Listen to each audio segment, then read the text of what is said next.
The woman only dozed off for a moment, but when she opened her eyes, she saw the man she had secretly admired for years being shoved off the platform by 3 thugs.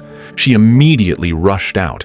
Seeing that the man wasn't responding no matter how loudly she shouted, Lucy panicked and leapt down onto the tracks. She pressed her ear to his chest and listened. He was still breathing.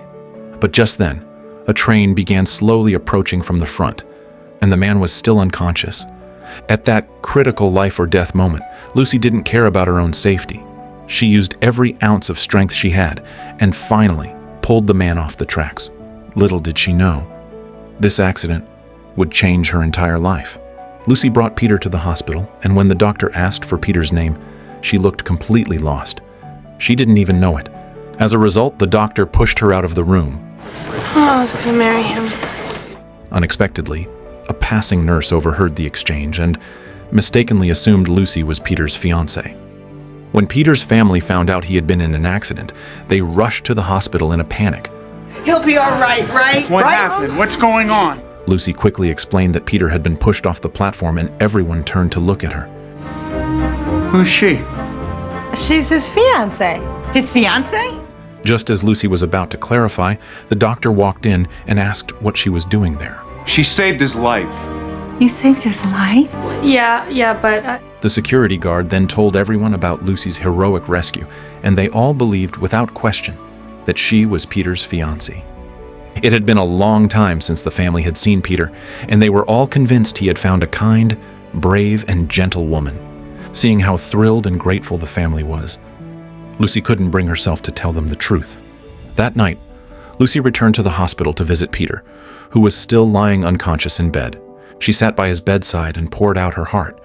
She confessed that from the first time she saw Peter at the station, she had been drawn to his handsome and elegant appearance and had fallen for him ever since.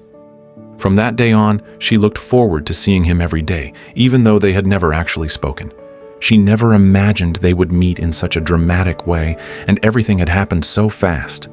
Before she could explain the situation clearly, everyone had mistaken her for Peter's fiancée, and she felt deeply guilty and sorry for the misunderstanding. Unbeknownst to her, Peter's godfather Saul happened to overhear every word she said. Lucy stayed by Peter's side all night, but was suddenly startled awake by the sound of a ringing phone. Just as she was about to leave, Peter's family rushed into the hospital room. Seeing how devoted and caring Lucy was in looking after Peter, their faces lit up with satisfied and grateful smiles. Peter's father warmly invited Lucy to spend Christmas with them and solemnly handed her a business card, hoping she would come to their home for the holiday. Lucy took the card and quickly rushed off to work. Subsequently, Lucy told her boss Jerry everything, full of worry. She had no idea how to deal with Peter's passionate and loving family and hoped Jerry could give her some advice. Jerry suggested they just go along with the act and wait until Peter woke up. If he never woke up, then no one would ever find out. Besides, Peter's grandmother had a heart condition, and telling the truth now could be the same as killing her.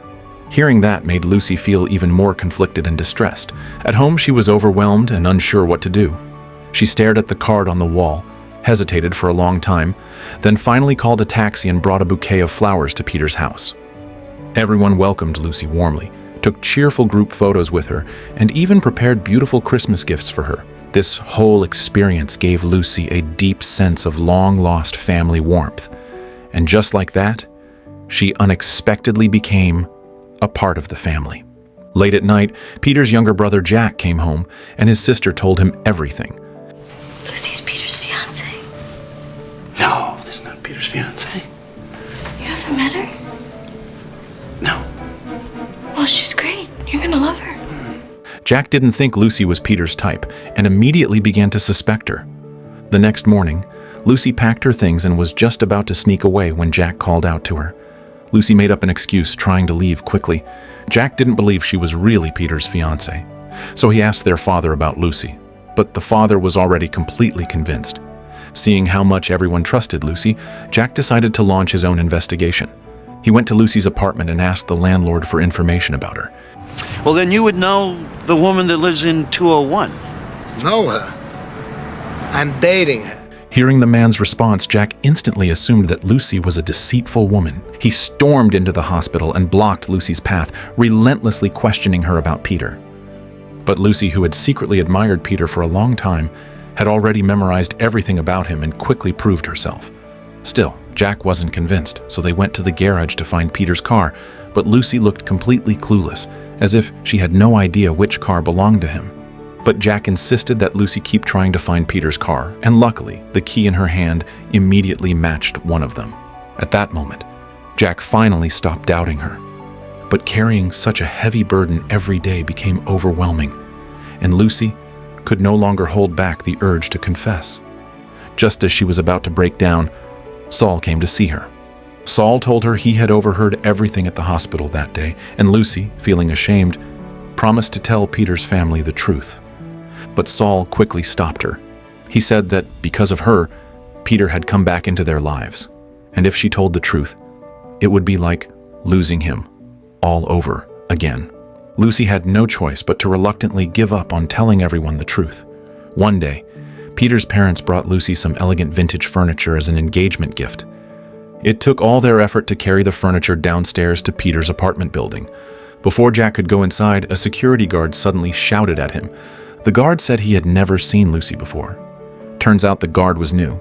Jack quickly explained that Lucy was Peter's fiancée, and the guard's attitude changed instantly as he eagerly opened the door. By the time they finished moving the furniture, it was already late at night, only to find the truck was trapped tightly between two cars and couldn't get out.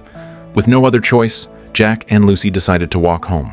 For safety, Jack politely offered to walk Lucy home, and after a brief hesitation, she agreed. On the freezing streets late at night, they opened up to each other for the first time. Jack sincerely apologized for having doubted her before, but Lucy didn't hold it against him. Curious about her past, Jack asked, and Lucy answered openly and without hesitation. They chatted pleasantly the whole way, not realizing they'd already reached Lucy's apartment. As they walked along the snow-covered sidewalk, Jack suddenly slipped and nearly fell. Instinctively, he grabbed Lucy.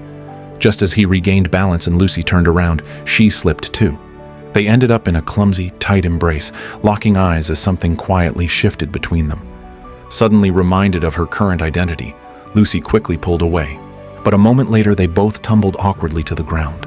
Finally reaching solid ground, Lucy thanked Jack for walking her home, and they said goodnight. Jack stood there watching Lucy walk inside, unable to tear himself away. Back home, Lucy looked out the window at Jack's comical figure and couldn't help but burst into laughter. The next day, she couldn't wait to tell Jerry that she had fallen for Jack, but Peter's family still believed she was engaged to Peter. She had no idea how to untangle this emotional mess. Meanwhile, Jack went to the hospital, already certain that he had truly fallen for Lucy. And I was never envious of anything that you had. Until now. I'll cut the deck. High card gets Lucy. All right. We'll go best out of 3. At the dinner table, Jack and Lucy began to avoid eye contact as everyone discussed honeymoon plans for Peter and Lucy, leaving the two of them listening awkwardly in silence. After dinner, just as Lucy was about to leave, Kiss her then. It's mistletoe. It's tradition. It's Christmas. Come on, idiot. Kiss her.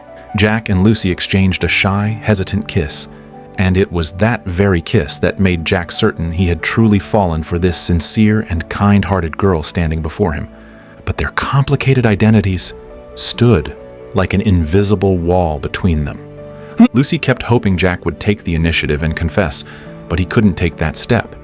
She, lacking any sense of emotional security, couldn't stand this uncertain relationship. She turned and walked away, and Jack ran after her. But you have no idea what it's like to be alone. Hey, you have Peter. I don't have anybody. But Lucy slammed the door shut, neither of them daring to face their true feelings. Just then, Peter finally woke up from his coma, and his family, thrilled by the news, rushed to the hospital in excitement. Peter opened his eyes and saw his loved ones greeting him with warm smiles. But when he saw Lucy's unfamiliar face, Who are you? just as the truth was about to be exposed, Peter's father made a guess that broke the awkward silence. My God. He's got amnesia. The doctor also confirmed that temporary memory loss was possible, so the family explained Lucy's identity to Peter. Everyone was overjoyed that Peter had regained consciousness, Lucy wanted to confess, but Saul stopped her once again, saying he would explain everything. On the way back, Jack and Lucy sat in silence, unable to confess their feelings, both weighed down by deep concerns. Meanwhile, Saul entered Peter's room and, with a heavy heart, shared his thoughts. Now, she's coming to see you today, and I want you to do yourself a favor. I want you to look deeply into her eyes and listen with the heart of a man who has just been given a second chance at life. And after 2 minutes, if you're not madly in love with her, why, tell her you want to break up. He encouraged Peter to cherish this unexpected chance. In reality, Peter hadn't lost his memory at all. Everything had just happened so suddenly, and he didn't feel the need to reveal the truth right away. Lucy brought Peter's personal belongings to return them, marking their first real conversation, which was filled with awkward tension. Peter broke the silence first, and they ended up having a pleasant chat. That brief exchange helped Peter understand why his family adored Lucy so much. Lucy thought Saul had already told Peter the truth, but what she didn't know was that Saul was secretly trying to match them up. Anxious, Lucy hurried to the hospital, ready to confess everything, only to hear Peter give a heartfelt confession of love. His sudden proposal left her completely stunned. Later, while Lucy was trying on her dress, a soft knock came at the door. It was Jack, delivering a special engagement gift. Thank you. Wanted to say that I think that Peter is a very lucky guy. Thank you. I had to say that because you're going to be my sister-in-law. Though they were clearly in love, neither Jack nor Lucy could find the courage to speak their hearts. Lucy stopped Jack and asked, "Jack, can you give me any reason why I shouldn't marry your brother?" Jack replied softly, "I can't." Their hearts were full of longing and helplessness. Soon, the wedding went ahead as scheduled, but Lucy was filled with inner turmoil and doubt. She realized what she had once felt for Peter was just admiration, but the one she truly loved now was Jack. As the priest began the vows, To join, I object. I would have to object too. What about you? I'm thinking. What the hell is going on? Lucy finally summoned her courage and told everyone the truth. From the beginning, she had wanted to explain, but during those days they spent together, Peter's family had treated her like one of their own, and she had felt a kind of warmth she hadn't known in years. Just as Lucy was about to leave, Peter's actual fiancée, Ashley, suddenly rushed in. She was here to crash the wedding. In the end, the wedding still happened, but with a different bride. Lucy quietly walked out of the church, back to her lonely life. On her last day at work, her co-workers hugged her tightly, reluctant to say goodbye. While she was on duty, a ring was suddenly tossed in. Jack arrived, this time with his whole family, to propose to Lucy. Get down on your knee. It's more romantic. Proposing, let him do it. I am letting him do it. Can I come in there, please? Not without a token. Marry me?